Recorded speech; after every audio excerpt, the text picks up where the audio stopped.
Jake Porter loved to tell his friends he'd upgraded. His fiancée was a model, a trophy, while his ex-wife Lacey was a forgotten relic of a past he'd successfully buried. He toasted his success from a rented Hamptons mansion, basking in the glow of his perfect life, a life built on a foundation of casual cruelty. But that foundation was about to crack, because while Jake was boasting, a single photograph went viral. Lacey Monroe, radiant and laughing, stepping onto the private jet of a reclusive billionaire. This isn't a story about revenge, it's about redemption. The conference room was a study in beige, a color that seemed specifically engineered to absorb sound, emotion, and life itself. It smelled of expensive paper, stale coffee, and faintly of the lemon-scented cleaner the night crew used. A sterile scent that only highlighted the room's soul-crushing neutrality. For Lacey Monroe, this beige box was the official mausoleum for her marriage. The long, polished mahogany table, so vast it felt like a continent separating her from her former life, reflected a distorted, elongated version of her face. She saw a stranger with hollowed eyes and a tightness around her mouth she didn't recognize, a woman who had been worn down to a pencil sketch of her former self. Across from her sat Jake Porter, the man who had been the architect of her dreams, and now the gleeful demolitions expert. He wasn't looking at her. That, she thought, was the cruelest part. He was scrolling through his phone, a small, dismissive smile playing on his lips, as if this monumental ending was nothing more than a boring layover between more important destinations. His lawyer, a shark in a tailored suit named Marcus Thorne, droned on, his voice a low, monotonous hum of legal jargon that felt like a swarm of bees in Lacey's ears. Clauses, stipulations, assets, liabilities. The words buzzed and stung, turning the vibrant, messy, beautiful tapestry of her 15-year life with Jake into a sterile, itemized list. Her own lawyer, a kind but overwhelmed woman named Carol, patted her hand under the table. The gesture, meant to be comforting, felt deeply pathetic, a flimsy bandage on a mortal wound. And with the signing of these documents, Marcus concluded, his gaze finally flicking to Lacey with an expression that was less sympathy and more the detached pity one might feel for a stray dog. All assets will be divided as stipulated. The marital home is to be vacated by Mrs. Monroe within 30 days. Mrs. Monroe.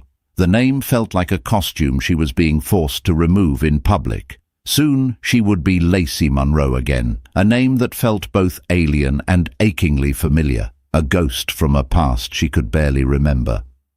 Jake finally looked up from his phone, his blue eyes, once the source of all her comfort and safety, now as cold and impatient as a winter sky. "Are we done? I have a 2 o'clock." Lacey flinched as if struck. Their 15-year marriage, a life built from whispered promises in a tiny, drafty apartment, fueled by the wild success of the coffee shop they started with nothing but a shared dream and a second-hand espresso machine, was now just an inconvenience in his schedule. The memory of the early days ambushed her with its vividness, the two of them, young and broke and deliriously in love, painting the walls of their first shop themselves. Their hands had been splattered with the same shade of optimistic green paint, and Jake had laughed, a real, uninhibited laugh, as he wiped a smudge from her nose with his thumb. He'd promised her they'd build an empire together, and they had. But somewhere along the way, they had become he. The dream they built had become his brand, and she had been relegated to the fine print. "Just your signature here. And here, Lacey," Carol prompted gently, pushing the thick, heavy stack of papers toward her. The paper felt like a tombstone. Lacey picked up the pen, its weight in her hand feeling immense, disproportionate. Her hand trembled as she scrawled her name, signing away her past with each stroke. She signed away the company she had named, The Daily Grind, a name conceived on a late-night walk. She signed away the logo she had sketched on a cocktail napkin, a simple, elegant coffee cup, with a wisp of steam shaped like a heart. She signed away the life she had poured her soul, her creativity, and her unwavering belief into. The settlement was a joke, a pittance disguised as a gesture of magnanimity. Jake's legal team, led by the merciless Marcus, had systematically argued that her contributions were non-financial, supportive, and therefore negligible in the eyes of corporate law. They had methodically and efficiently erased her from her own history. With the final stroke of the pen, a profound, deafening silence fell over the beige room. It was done. Jake stood up, buttoning his impeccably tailored jacket. The gesture was crisp, final. He walked around the table, not to her, but to his lawyer, clapping him on the back with a comradely thump. "Good work, Marcus. Efficient. Exactly what I needed." He glanced at Lacey then, and for a fleeting, heartbreaking second, she saw a flicker of something unreadable in his eyes. Regret, guilt, memory, before it was gone, replaced by a smooth, practiced mask of detached civility. "Lace," he said, the old nickname a ghost on his tongue, a cruel echo from a better time. "I truly wish you the best. I hope you find what you're looking for." The condescension was a physical blow. It was the same tone he'd used when she'd suggested a new, community-focused marketing strategy a year ago, right before he'd hired a high-powered team to replace her, telling her she should focus on the home stuff. He wasn't wishing her the best. He was dismissing her, casting her off like a piece of outdated technology he was finally getting around to recycling. She didn't respond. There were no words left. All the arguments, the tears, the sleepless nights pleading with him to see her, to remember them, had been for nothing. He had already moved on. She'd seen the pictures online, splashed across gossip blogs. Jake Porter and his new fiancée, Nora Vega. Nora was younger, glossier, a model with vacant eyes and a perfect smile, who looked like she'd been assembled in a factory that produced beautiful, soulless dolls. Lacey stood on shaky legs, her purse clutched in her hand like a shield. She walked out of the beige room, not looking back, her footsteps echoing in the silent hallway. The elevator ride down was a blur. She stepped out of the gleaming skyscraper and into the harsh afternoon sunlight of downtown Chicago, the cacophony of the city, blaring horns, distant sirens, the chatter of 1,000 strangers, an assault on her raw senses. She felt invisible, a ghost haunting the ruins of her own life. Jake had taken everything, the business, the house, their friends, her name. But as she stood on that busy street corner, jostled by people rushing to their own 2 o'clocks, a single defiant thought took root in the barren landscape of her heart. He hadn't taken her soul.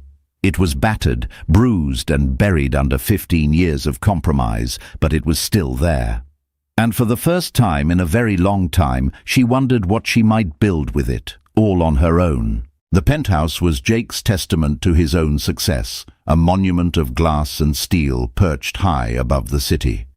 It was a minimalist masterpiece of cold, hard surfaces and 50 shades of grey that overlooked the sprawling, glittering expanse of Chicago like a god from a sterile Olympus.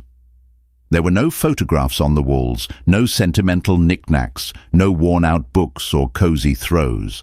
Nothing to suggest a life lived with messy, human emotion. It was less a home and more a gallery, a carefully curated space where the primary exhibit was Nora Vega. Nora was draped across a low-slung Italian sofa that cost more than a car, her long, toned limbs arranged with a model's practiced casualness, a tablet balanced on her lap. She was stunning in a way that felt both engineered and aspirational. Her blonde hair was the perfect unnatural shade of ash. Her skin glowed with the kind of dewy radiance that came from weekly chemical peels and expensive serums. And her body was a lean, disciplined testament to Pilates, personal trainers, and curated nutrition. When Jake walked in, shedding his briefcase and suit jacket with the weary air of a conquering hero, she looked up. Her smile was perfectly calibrated, bright, welcoming, but not so eager as to seem desperate. "There you are," she cooed. her voice a soft, breathy purr that she had perfected over years of auditions. "I was about to send out a search party." "The lawyers ran long," Jake said, loosening his silk tie as he tossed his briefcase onto a stark marble counter with a sharp clack. The sound echoed in the cavernous space. He walked over and kissed her, a brief, proprietary press of lips that was more about marking territory than expressing affection. "It's done. Final." Nora's smile widened, a flicker of genuine, unconcealed triumph in her eyes. "Good. An end to that chapter." She swung her legs off the sofa and stood, her silk lounge set shimmering under the recessed lighting. She was a living, breathing part of the decor. "I ordered from that new vegan place you wanted to try, and I picked up your dry cleaning. It's hanging in your closet. See, this is what I need. Efficiency," Jake said, more to himself than to her. He looked around the sterile apartment with a deep, profound satisfaction.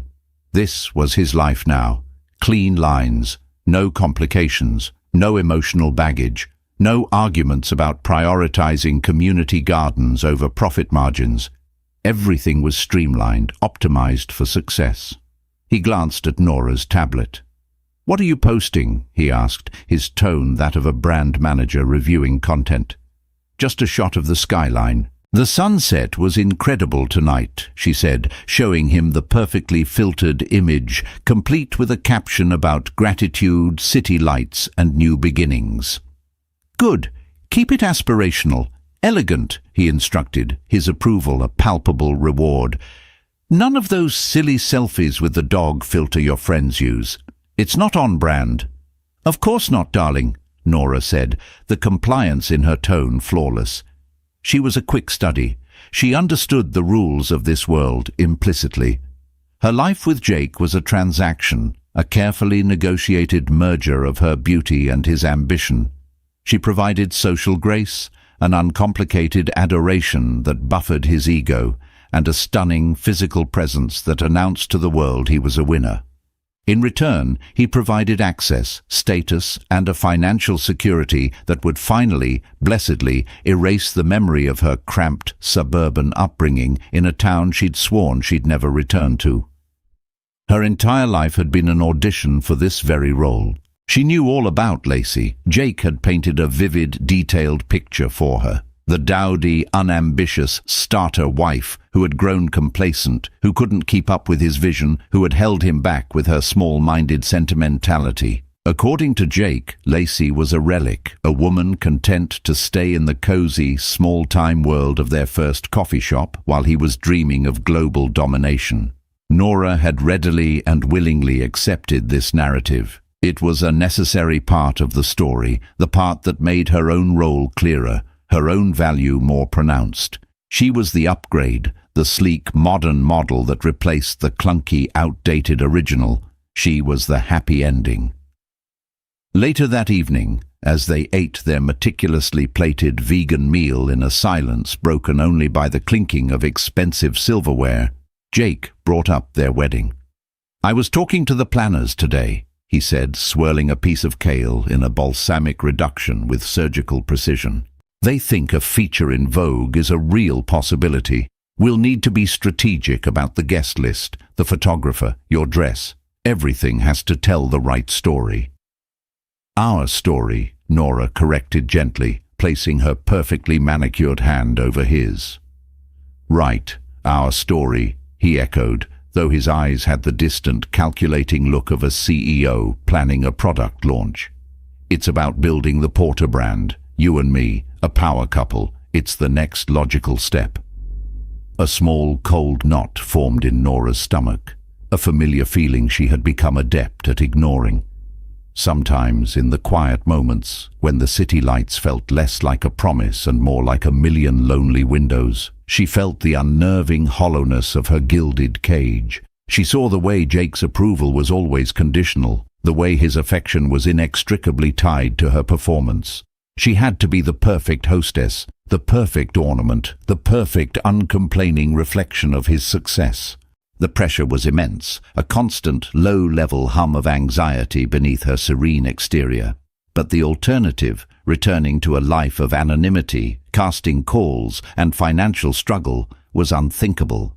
So she pushed the feeling down, burying it under layers of ambition and Dior. She smiled her perfect smile and leaned in, her voice a conspiratorial whisper that made him feel like the center of the universe. "Whatever you think is best, Jake. You're the one with the vision. I'm just lucky to be a part of it." He squeezed her hand, satisfied. He had his clean lines, his perfect view, and his beautiful, compliant fiancée. The past was signed, sealed, and delivered to a dusty archive. He had everything he wanted, or so he thought. The salt-laced air of the Hamptons carried the sounds of clinking glasses, the thumping bass of an infectious pop playlist, and the kind of loud, confident laughter that only comes from people who have never had to worry about a bill in their lives. The sprawling redwood deck of the beach house, rented for an obscene amount of money for a single August weekend, was a sea of crisp linen, designer sunglasses, and expertly sun-kissed skin. Jake Porter was in his element, holding court near the glass-walled infinity pool that seemed to merge with the Atlantic Ocean. A tumbler of aged single-malt whiskey, dark and expensive, was cupped in his hand. Nora was at his side, a vision in a minimalist white bikini and a sheer, flowing caftan that billowed in the sea breeze. She was a study in practiced perfection, laughing at the right moments, touching his arm with a gesture of possessive affection whenever another woman lingered too long, and expertly fielding compliments that were really just validations of Jake's good taste. She was performing her role to perfection. "Seriously, man, she's incredible," said Todd, a hedge fund manager with a predatory tan and teeth that were too white to be real. "How'd you pull this off?" Jake took a slow sip of his whiskey, savoring the smoky burn and the moment, a smug, self-satisfied smile spreading across his face. He looked at Nora, not like a partner, but like a prize racehorse he'd just acquired at a high-stakes auction. "It's simple, Todd. You get to a certain point in life where you stop settling. You define what you want and you go out and get it. No compromises. No emotional dead weight." The implication hung in the humid air, thick and unavoidable. He wasn't just talking about Nora, he was talking about the absence of Lacey. The friends, all of whom had known Lacey for years, shifted uncomfortably for a microsecond before their self-interest and loyalty to the man paying for the party reasserted itself. It was another friend, a man named Kevin, who worked in commercial real estate, who made the mistake of mentioning her by name. "I saw Lacey's sister the other day at the market, asked how she was doing, said she's, getting by." Jake scoffed, a short, sharp, ugly sound of derision. "Getting by? God, that was another lifetime." He leaned in, his voice dropping into a confidential, conspiratorial tone, ensuring everyone in their circle could hear his grand pronouncement. "Let me put it this way. My life with Lacey was like having one of those old, brick-sized cell phones from the 90s. It did the job, I guess. You could make a call. It was functional. But my life with Nora—" He paused for dramatic effect, gesturing grandly toward her with his glass, "is like upgrading to the latest iPhone. Sleek, powerful, state-of-the-art, and everyone wants one." A wave of sycophantic laughter rippled through the group. Nora's smile tightened almost imperceptibly at the objectifying compliment, but she accepted it with a graceful, practiced nod. This was part of the deal. To be the iPhone, you had to accept that the brick phone would be mocked. Jake was on a roll now, fueled by the whiskey and the rapt attention of his audience. He launched into a revised history of his marriage, a narrative he had polished over the past year until it shone with a self-serving brilliance. In his telling, he was the long-suffering visionary, shackled to a woman who lacked ambition and clung sentimentally to the past. The coffee shop they started, that was all him. She was just a glorified barista who got lucky. The expansion, the franchising, the multi-million-dollar buyout offers, all his vision, the divorce. He'd been incredibly, almost foolishly generous, giving her far more than she deserved out of the goodness of his heart, because he felt sorry for her. "The truth is, she was an anchor," he declared, his voice ringing with the false sincerity of a practiced liar. "And I'm a rocket ship. You can't tow an anchor to the moon, can you?" More laughter, more nods of agreement. They were his friends, after all. Their loyalty was to the man pouring the expensive whiskey, the man with the beach house and the model fiancée. Lacey was a ghost, a footnote, a punchline in the grand, heroic story of Jake Porter's ascent. Nora listened, her expression a careful, unreadable mix of sympathy for his past struggles and pride in his current triumph. Inside, however, a different calculation was taking place. Every word he spoke that diminished Lacey served to elevate her. Every story of his ex-wife's supposed simplicity made her own sophistication shine brighter. She was the happy ending, the living proof that he had made the right choice. She was winning. As the sun began its slow dip toward the horizon, painting the sky in fiery strokes of orange, pink and gold, Jake raised his glass high. The setting sun glinted off the crystal, making it sparkle like a diamond. "A toast," he announced, his voice booming across the deck with theatrical gravitas. "To the future, to upgrades, and to never, ever looking back." The chorus of "To the future" echoed around him. He drained his glass, the whiskey burning a satisfying trail down his throat. He felt invincible, the king of his carefully constructed castle, surrounded by his loyal court. He was on top of the world, blissfully, arrogantly unaware that the tide, which had carried him so high, was about to turn. Chapter 4. An unexpected invitation. The gala was not Lacey's scene. It was held in a converted warehouse in the West Loop, the industrial chic aesthetic, exposed brick, soaring ceilings, dangling Edison bulbs, and challenging avant-garde art, feeling a world away from the manicured lawns and polite, sterile conversations of the life she once knew.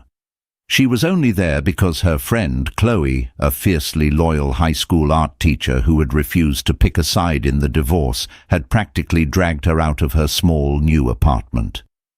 "You cannot spend another Friday night organizing your spice rack alphabetically, Lace," Chloe had insisted, thrusting a simple, elegant navy dress into her hands.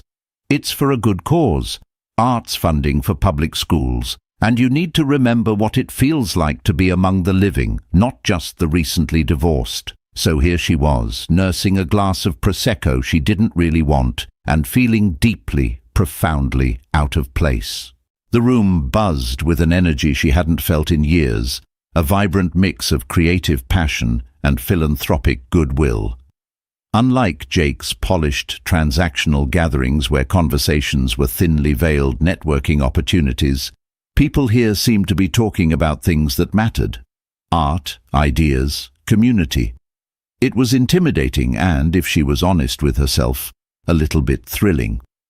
Lacey drifted away from the main, chattering crowd, drawn to a quiet corner where a triptych of enormous abstract paintings hung.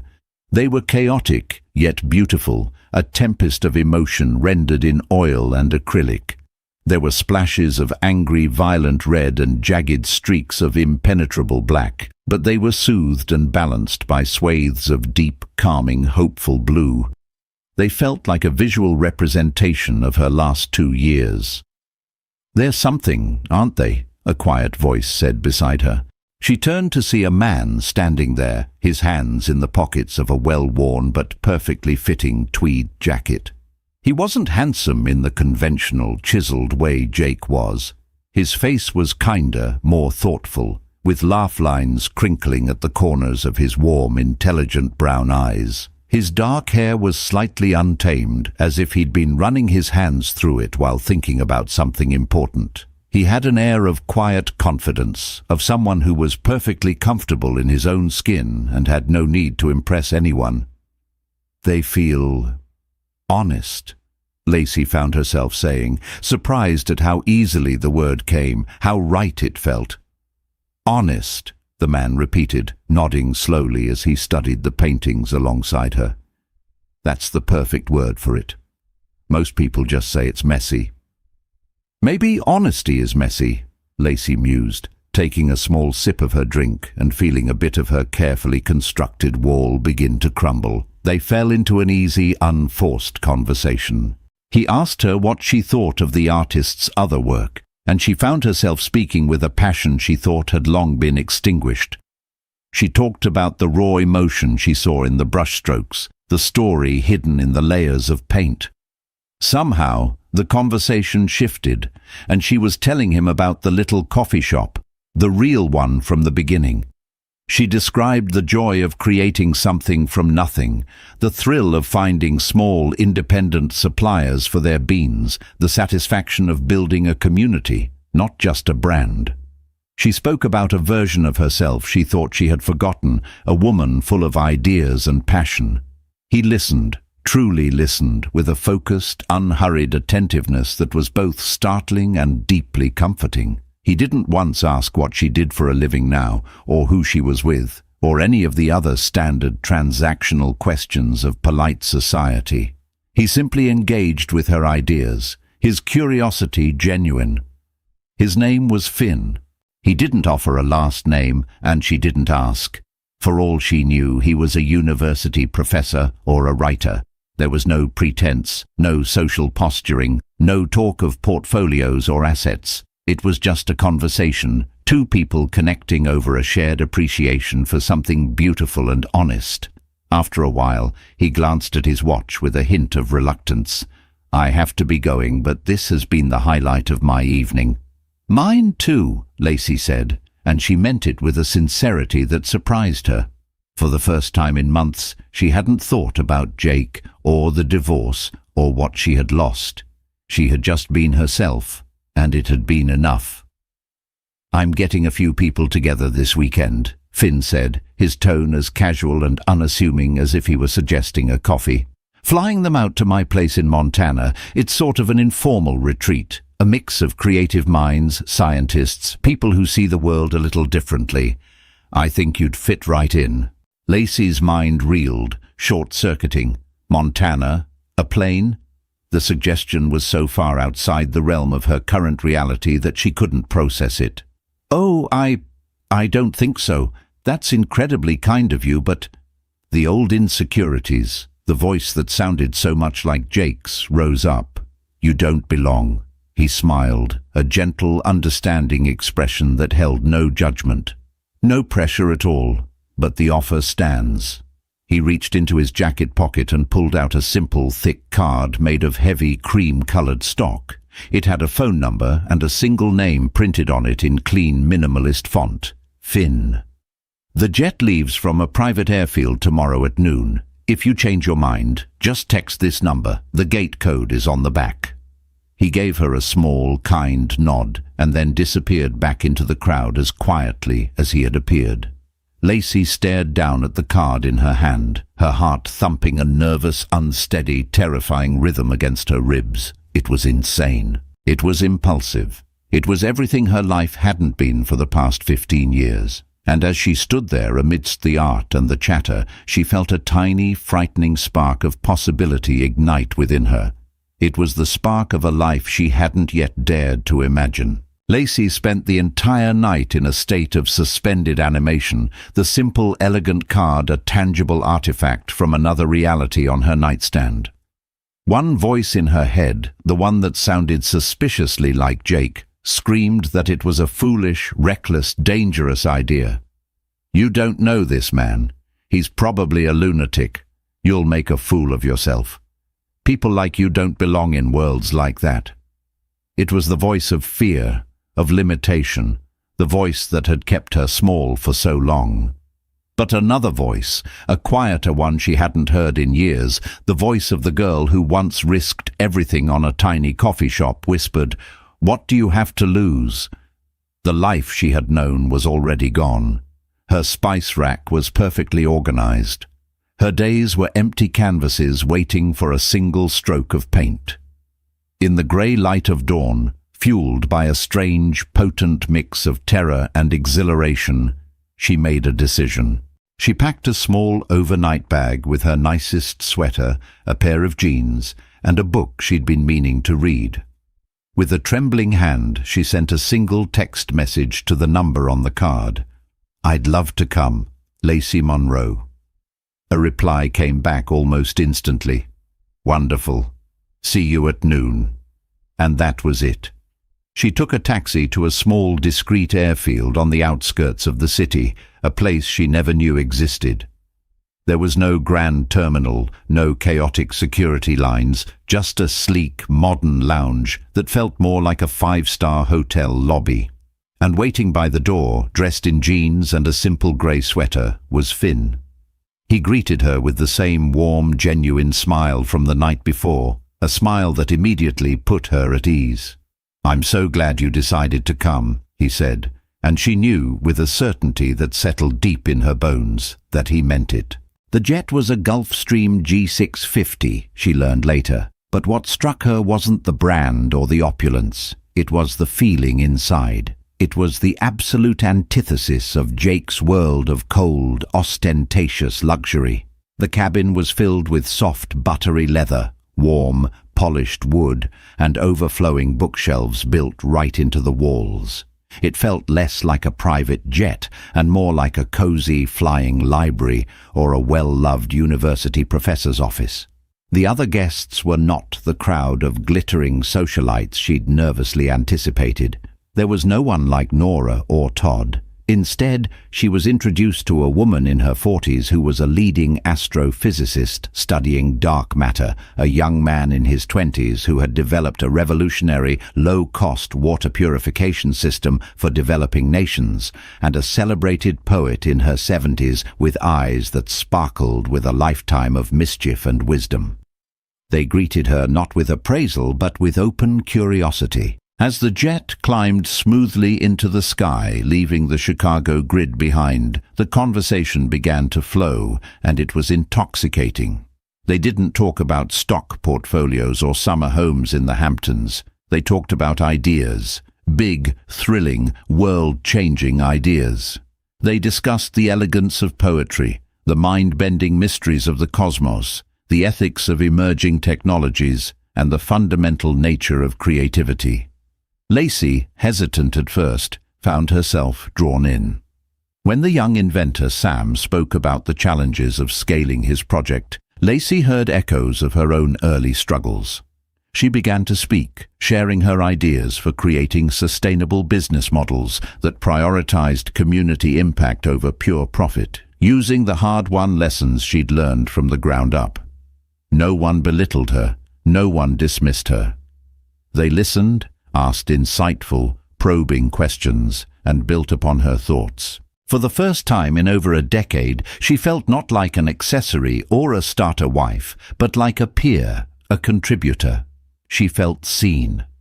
As they were discussing the importance of human-centered design, Lacey laughed, a deep, genuine, uninhibited sound that felt foreign and wonderful coming from her own lungs.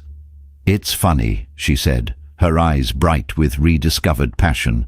"The most complex systems, whether it's a business or a water filter or a universe, always seem to come down to the simplest human needs." At that moment, the elderly poet, Ilara, who had been quietly observing the vibrant exchange, lifted a small professional-grade Leica camera she carried everywhere. With an artist's eye for light and emotion, she captured the image. Lacey, mid-laugh, her face tilted up, bathed in the golden afternoon light streaming through the jet's large, oval window. She looked vibrant, intelligent, and utterly incandescently happy. Ilara, who had a modest but highly respected following on social media for her visual poetry, posted the picture to her feed with a simple caption, "The brilliant Lacey Monroe on our way to Montana, a mind that soars." As an afterthought, because he was the host, she tagged Finn Carter. Lacey knew nothing of the photograph or its digital journey into the world. She was completely absorbed in the moment, in the feeling of her own mind expanding, of her own worth being reflected back at her not by a man she was attached to, but by a community she was suddenly a part of. As the jagged, snow-dusted peaks of the Rocky Mountains came into view below, a breathtaking panorama of raw, untamed beauty, she looked out the window. The city, her old life, the beige conference room, it all seemed so small and insignificant from up here. She wasn't just flying over the country, she was ascending, rising above the wreckage of her past, into a sky filled with limitless possibility. She felt for the first time in a very long time completely and gloriously free. The morning after the party, the Hamptons beach house was a scene of genteel carnage. Empty bottles of rosé and high-end liquor littered the vast deck like fallen soldiers.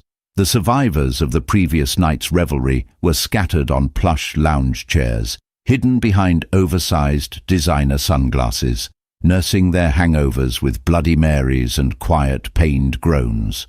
The mood was lazy, muted, the silence punctuated only by the rhythmic shushing of the nearby waves against the shore. Jake felt bloated with satisfaction. The weekend had been a resounding success, a perfect showcase of his new life, his new brand, his new trophy fiancée. He was scrolling idly through a financial news site on his phone, feeling magnanimous and powerful. Beside him, Nora was meticulously editing a photo of her morning acai bowl, ensuring the lighting and color saturation were perfectly aligned with her personal brand. The languid piece was shattered by a low, incredulous whistle from Todd, the hedge fund manager. "Whoa, Jake, you see this?" Todd said, his voice a strange mix of amusement and confusion. He squinted at his phone, swiped, then held it up for the group to see. "Isn't that Lacey?" Jake's first reaction was a flash of hot annoyance. The mere mention of her name felt like a violation of his perfect weekend, a smudge on his pristine new life. He glanced at Todd's phone with bored disinterest, expecting to see some pathetic, unflattering picture tagged by her sister from a sad suburban barbecue. But it wasn't. The image on the screen was stunning, and it hit him like a physical blow. It was Lacey, but a version of her he didn't recognize, couldn't comprehend. She was on a private jet. That much was clear from the plush leather seat and the curved window showing the impossible blue of the upper atmosphere. She was laughing, her head thrown back in genuine, uninhibited joy, her face luminous in a shaft of golden sunlight. She looked powerful, alive, brilliant. The caption beneath the photo read, "The brilliant Lacey Monroe on our way to Montana. A mind that soars." The post was from some artsy poet he'd never heard of, but the tag was what made the blood drain from his face, leaving a cold, sick feeling in its place. A Finn Carter. Finn Carter. The Finn Carter. The reclusive, almost mythical tech billionaire who was notoriously private. A man who couldn't be bought, bribed, or influenced. A man whose net worth made Jake's considerable fortune look like pocket change. A man who valued intellect and substance above all else. Jake's mind went blank for a second, then raced through a series of frantic, desperate rationalizations. "That's not possible," he said, his voice tight, strained. "That has to be a fake. She doesn't know people like that." Kevin, the real estate guy, leaned over to get a better look. "Damn, that's Finn Carter's jet, all right. The G650 with the custom interior. There was an article about it in Architectural Digest. Look at the bookshelves." The murmuring started then, a low, infectious buzz that spread through the hungover crowd like a virus. Phones were pulled out, thumbs swiped furiously. The narrative Jake had so carefully and cruelly constructed just yesterday, the story of the pathetic, unambitious anchor he'd so generously cut loose, wasn't just cracking, it was exploding. The men looked from the radiant, intelligent woman on their screens to the dumbfounded, pale man beside them, and a new, unspoken story began to form in their minds. Maybe the anchor wasn't the one who had been holding the rocket ship back.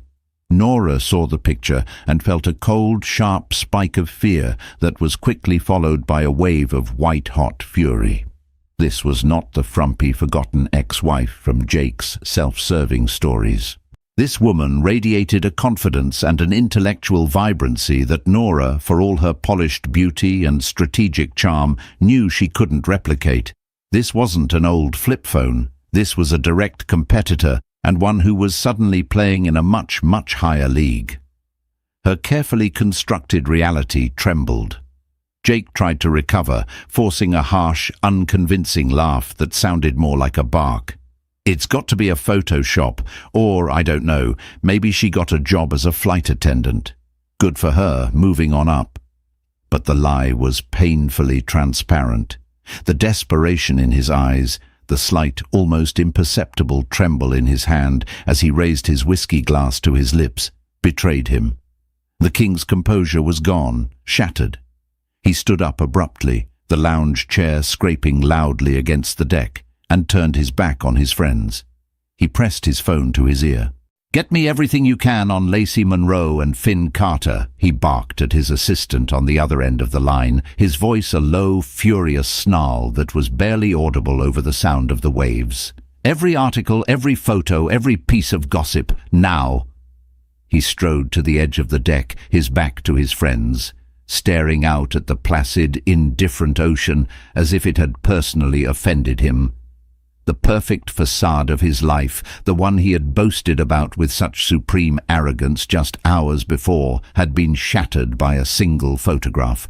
And in its place was a gaping hole filled with a toxic cocktail of disbelief, jealousy, and a possessive rage he hadn't felt in years. She was his ex-wife. She was his past. How dare she have a future, especially one that so spectacularly, so publicly, eclipsed his own? The trip back to the city was suffocatingly silent. The sleek, air-conditioned interior of Jake's Mercedes, usually a symbol of his success and control, felt like a tomb on wheels. Nora sat in the passenger seat, staring out at the blur of the highway, the perfect Hamptons weekend, already a distant, bitter memory. Jake drove with a white-knuckled grip on the steering wheel, his jaw clenched so tightly a muscle pulsed rhythmically in his cheek. He didn't speak a single word for the entire 2-hour drive. The news about Lacey wasn't a fleeting piece of gossip. It was a firestorm. The photo had gone viral, amplified by the irresistible mystery of its subjects, the brilliant but completely unknown Lacey Monroe and the mythically reclusive billionaire Finn Carter. It was a story tailor-made for the internet age, and Jake was no longer the hero of his own narrative. He was a footnote. In the days that followed, the penthouse, once Jake's sanctuary of cool, minimalist control, became a pressure cooker. He was obsessed, a man possessed by a ghost. The enormous flat-screen television was permanently tuned to financial news channels, not for stock updates, but in the vain hope of hearing a mention of Finn Carter that might somehow involve Lacey.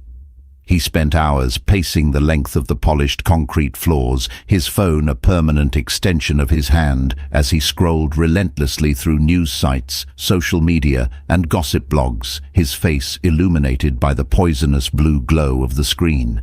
He wasn't sleeping. Dark, bruised-looking circles formed under his eyes, and his temper, always simmering just beneath the surface of his polished charm, was now on a rolling boil. A deal he'd been working on for months hit a minor, recoverable snag, and he'd hurled a $1,000 minimalist vase against the wall, shattering it into 1,000,000 pieces. The Porter brand was showing signs of a major systemic malfunction. Nora watched him, her initial spike of fear slowly calcifying into a cold, hard pragmatism. She had hitched her wagon to a star, but now that star was wobbling violently in its orbit, threatening to burn out. The man she thought was a pillar of strength and vision was revealing himself to be brittle, his entire sense of self a fragile shell that had been cracked wide open by a single photograph of his ex-wife. And she, Nora, was in the blast radius. At a dinner with potential investors, one of them, a man old enough to be her father, had patted her hand and said, with a pitying, knowing smile, "Must be an awkward time for you both. Your fiancé's ex seems to have really landed on her feet." The public humiliation had been a physical burn, a stain on her carefully crafted image. One evening, as Jake was once again lost in the depths of his phone, his face a mask of impotent fury, Nora decided to probe the wound. She walked over to him, a vision of serenity in a cream-colored cashmere lounge set, and placed a cool hand on his shoulder. "You're torturing yourself, Jake," she said, her voice soft and laced with carefully manufactured concern. "I just don't understand it," he muttered, not looking up from the screen. Her, him, it doesn't make any sense. She was nothing. She was happy arranging flowers and taste-testing coffee blends for the shops. Nora let a beat of pregnant silence pass before she delivered the verbal stiletto, perfectly aimed. "It is strange, isn't it?" she mused, walking over to the floor-to-ceiling window to gaze at the city lights. "That she's with him. A man like Finn Carter. A man known for his intellect, for backing geniuses. You always made her sound so simple." The jab landed perfectly. It wasn't a direct accusation, but a subtle, poisonous observation. It questioned not Lacey, but Jake's perception, his judgment, his narrative. He finally looked up from his phone, a flicker of defensive anger in his tired eyes. She was simple. She must be playing some angle. He must not know the real her. "Perhaps," Nora said, turning back to him, her expression a perfect mask of empathy. "But this reflects on us, Jake. On me. People are asking questions, they're whispering. It makes you look like you didn't know who you were married to for 15 years. It makes you look like a fool." There it was, the word he feared most. Fool.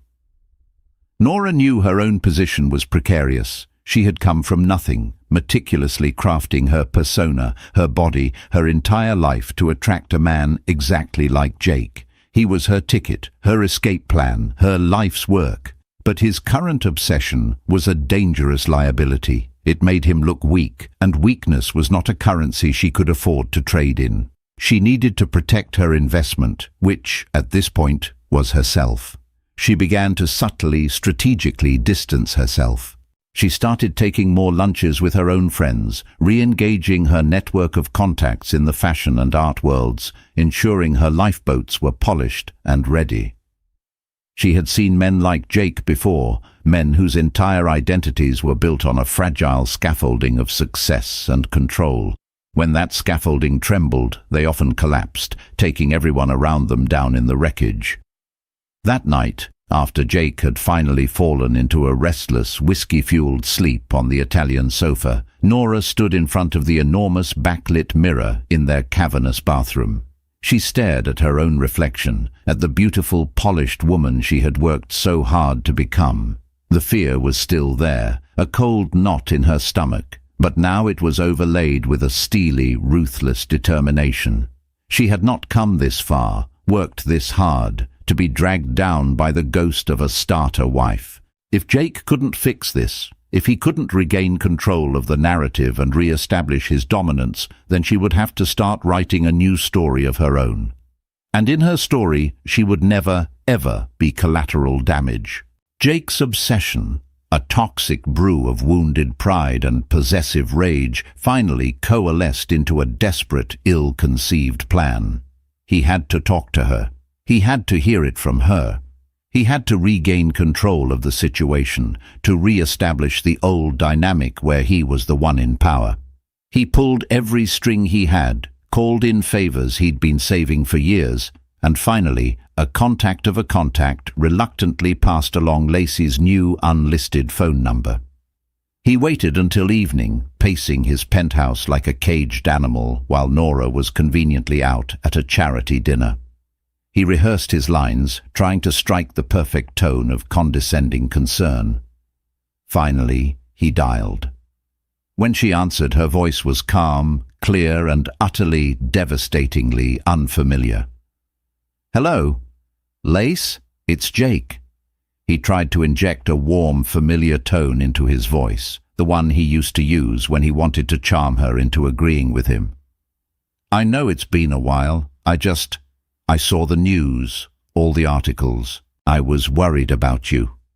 There was a pause on the other end of the line, a beat of silence that felt heavier than any shouted accusation could have. "Worried?" she finally said, her tone genuinely curious, as if the concept was foreign. "Why would you be worried, Jake?" "Well, this guy, Finn Carter, he's in a different world, a dangerous one. I know how you are. You're trusting. You're naive," he said, the words a toxic blend of feigned concern and blatant insult. "You don't know what you're getting into. You're out of your league." He was trying to put her back in her box, to make her feel small and in need of his guidance, his protection. Her reply was serene, unbothered. It was like throwing a rock into a still, deep lake and watching it sink without a single ripple. "Thank you for your concern, Jake, but I'm fine. Actually, I'm happier than I've been in a very long time."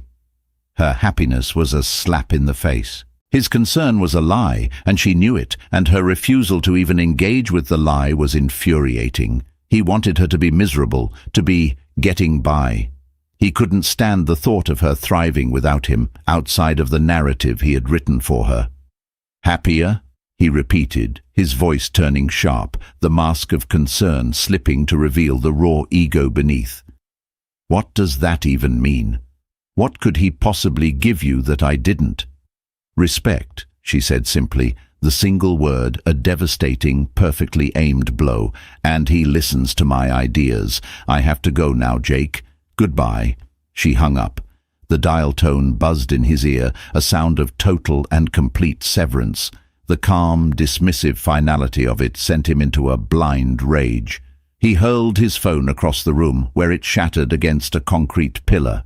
She wasn't worried, she wasn't scared, she wasn't even angry. She was indifferent, and her indifference was terrifying. His rage, unchecked and unhinged, drove him to an even more reckless act. 2 days later, his private investigator, a man he paid an obscene amount of money, informed him that Lacey and Finn were having lunch at a discreet, high-end restaurant downtown, known for its privacy. He didn't even think. He didn't call his lawyer or his publicist. He just went. He strode into the hushed, elegant restaurant, his expensive suit a suit of armor for his bruised and bleeding ego. He spotted them in a quiet booth by the window, bathed in the soft afternoon light. They were leaning in, deep in conversation, a moleskin notebook open on the table between them. Lacey was gesturing animatedly, her face alive with a passion and intelligence he hadn't seen in years. Finn was watching her with an expression of profound admiration and affection. The quiet, collaborative intimacy of the scene, so different from the performative affection he shared with Nora, was a knife to his gut. He walked straight to their table, his footsteps unnaturally loud on the polished hardwood floors. "Lacey." She looked up, and her expression wasn't fear or shock, but a kind of weary, profound disappointment. Finn's gaze, when it met his, was calm, steady, and assessing. "Jake," she said, her voice even, devoid of the emotion he craved, "what are you doing here?" "I could ask you the same thing," he sneered, his eyes flicking to Finn with undisguised contempt. "So this is the guy, the billionaire, very impressive." He turned his venom back to Lacey, his voice rising, drawing the attention of the nearby tables. "Did you tell him how you built our company with me, brick by brick, before I had to let you go because you couldn't keep up? Did you tell him about all your non-financial contributions?" He was trying to cause a scene, to embarrass her, to remind her of the power he once held over her, of the legal humiliation he had subjected her to. He wanted to see her shrink, to see her defer to him, to see that old flicker of fear in her eyes. She didn't. She simply looked at him with a deep, bottomless pity that was far worse than any anger. It was Finn who spoke, his voice quiet, but carrying an undeniable weight of authority that cut through the tension. He didn't rise, he didn't raise his voice. He simply looked Jake directly in the eye. "I know all about Lacey's contributions," he said, his tone cool and level as a frozen lake. "In fact, we're in the process of setting up a foundation to fund entrepreneurs and creatives who have been systemically undervalued by their partners and industries. Her insight into how that happens has been invaluable." He paused, letting the words sink in, a perfect public refutation of Jake's entire narrative. "I think you should leave now." It was not a request. It was a command. The entire restaurant had gone quiet, all eyes on their table. Jake stood there, exposed, stripped bare, and suddenly shockingly small. He had come here to play the powerful man, the scorned husband, but next to Finn's quiet, unshakable strength, he felt like a petulant, screaming child. Humiliation, hot and acidic, flooded him. He had no words, no witty comeback, no exit strategy. He just turned, his face a mask of purple fury, and stalked out of the restaurant, the silent, damning judgment of the other patrons following him like a shroud. The Montana air was different. It was crisp and clean, smelling of pine and damp earth, a world away from the recycled, climate-controlled air of Chicago's high-rises. For Lacey, it was the smell of a new beginning, of a life she was building on her own terms. In the weeks and months following the disastrous confrontation at the restaurant, her world had blossomed in ways she could never have imagined. The foundation Finn had mentioned wasn't just a clever, cutting retort to Jake. It was real, and it was becoming her life's work. They named it the Phoenix Initiative, and Lacey poured her heart and her long-dormant business acumen into the project. She was no longer just a source of insight. She was the co-founder and managing director. She spent her days drafting proposals, building a network of advisors, and interviewing the first round of candidates. She was shaping the core mission, to find and fund the Lacey's of the world, the quiet partners, the undervalued creators, the people whose essential contributions had been written out of their own stories. She was brilliant at it. She had a unique empathy for the applicants, an intuitive understanding of their struggles and their potential. She was no longer just helping Finn, she was his partner, in every sense of the word.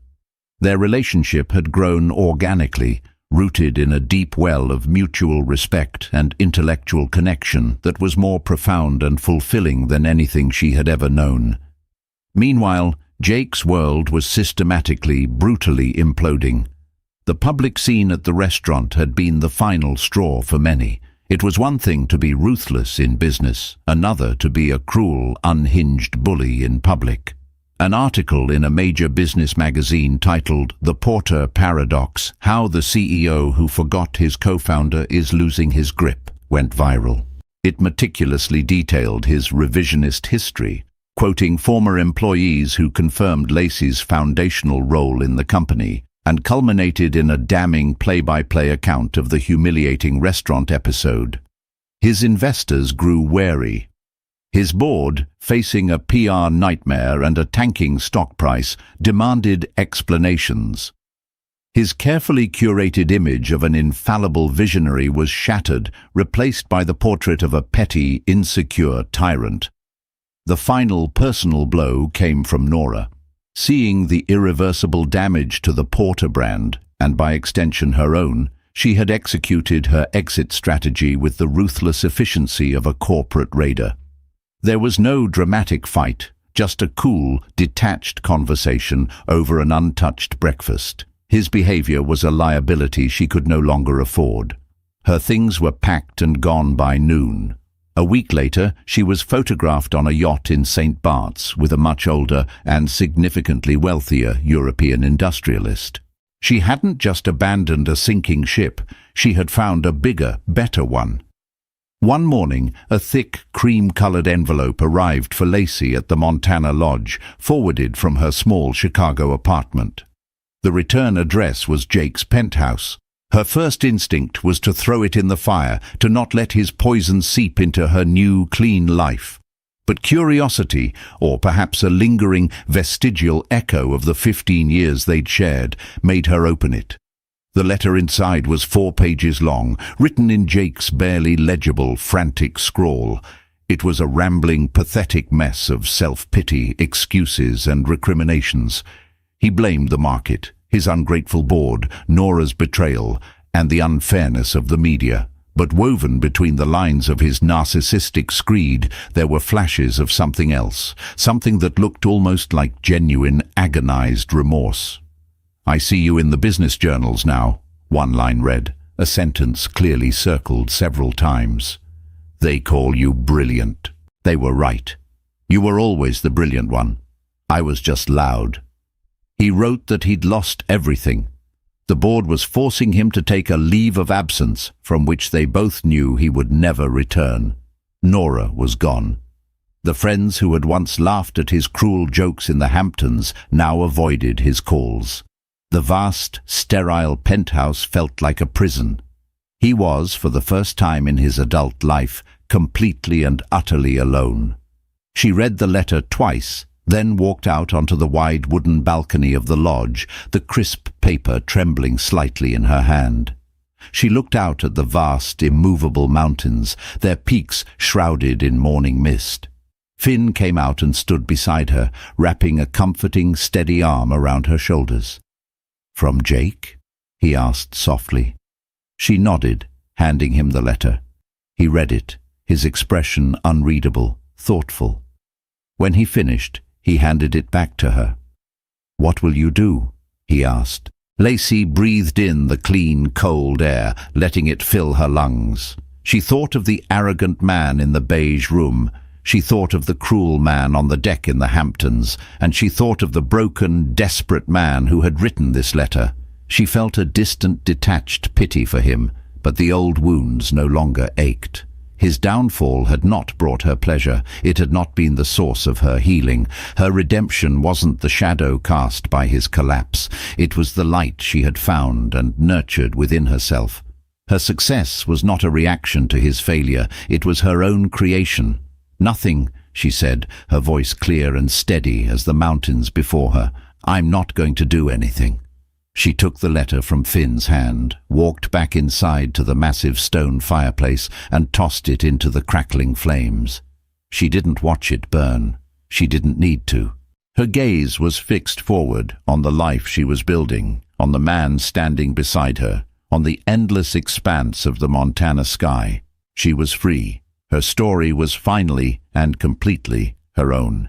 From the ashes of a life erased, Lacey Munro didn't just rise, she soared. Her story is a powerful reminder that true wealth isn't measured in stock prices or square footage, but in self-worth, integrity, and the courage to reclaim your own narrative.